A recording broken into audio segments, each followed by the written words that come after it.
1270 కిలోల పేదల బియ్యం మాయం. అధికారుల తనిఖీల్లో బయటపడ్డ భాగోతం. నెల్లూరు జిల్లా ఇందుకూరుపేట మండలం కొత్తూరు గ్రామంలోని రేషన్ షాప్ నెంబర్ 42లో విజిలెన్స్ అధికారులు తనిఖీలు నిర్వహించారు. రికార్డులను పరిశీలించి 1270 కిలోల బియ్యం తక్కువగా ఉన్నట్లు అధికారులు గుర్తించారు. విజిలెన్స్ అధికారుల తనిఖీల్లో 1270 కిలోల రేషన్ బియ్యం తక్కువగా ఉండటంతో సంబంధించిన డీలర్పై 6A కింద కేసు నమోదు చేసి షాప్ను సీజ్ చేశారని తహసీల్దార్ కృష్ణప్రసాద్ తెలిపారు. షాప్లో మిగిలి ఉన్న స్టాక్ను సంబంధిత VROకి అప్పచెప్పినట్లు తహసీల్దార్ తెలిపారు. నమస్తే.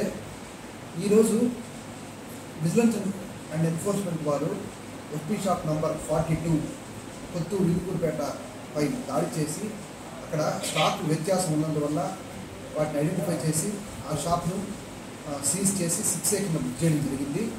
ఇక్కడ వాళ్ళు 45 రైస్ 1270 కేజీలు అనగా 25 బస్తాలు 26 బస్తాలు సగం అంటే 26 బస్తాల వ్యత్యాసం ఉన్నట్లు గుర్తించడం జరిగింది. తద్వారా ఆ షాప్ను సీజ్ చేసిన తర్వాత అక్కడ సీజ్ స్టాక్ను సంబంధించిన గ్రామ రెవెన్యూ అధికారికి అప్పగించడం జరిగింది.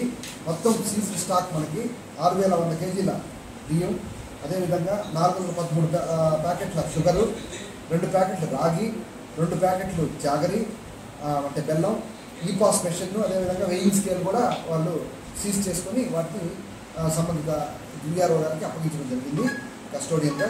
వీటి విలువ మొత్తం 2,87,978 రూపాయలుగా బిజినెస్ వాళ్ళు గుర్తించడం జరిగింది.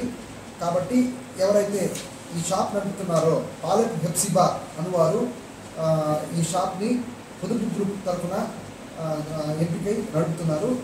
ప్రస్తుతం వారు ఈ 6A కింద కేసు కింద బుక్ అయినందువల్ల వారిపై తదుపరి చర్యల కొరకు ఉన్నతాధికారులకు నివేదిక పంపడం జరుగుతుంది.